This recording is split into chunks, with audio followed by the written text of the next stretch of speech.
কেন করলাম এই বিষয়ে হযরতে আলে রাসূল হযরতে হাসান হযরতে হুসাইন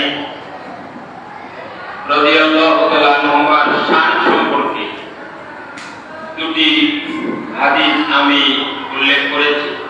পবিত্র কালামুল্লাহ শরীফ থেকে ছোট্ট একখানা আয়াতে কারিমা সূরাতুশ শুআরা আয়াত নম্বর 23।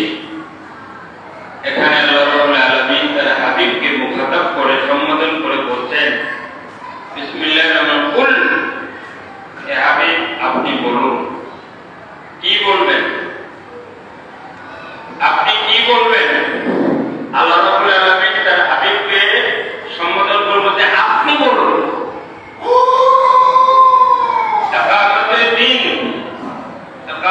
দিন প্রতিষ্ঠা করার ব্যাপারে আপনার নবুয়তি জিন্দেগিতে কত কষ্ট ক্লেশ আপনি স্বীকার করে নিয়েছেন।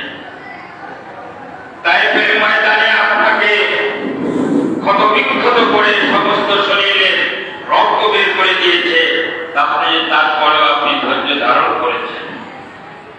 কুফারে কুরাইশ মক্কার মধ্যে আপনাকে শেবে আবু তালিবের ভিতরে নির্বাসন দিয়েছিল।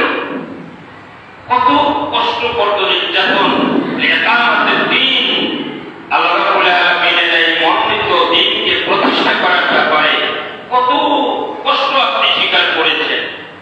এতে আপনার পাওনা কি?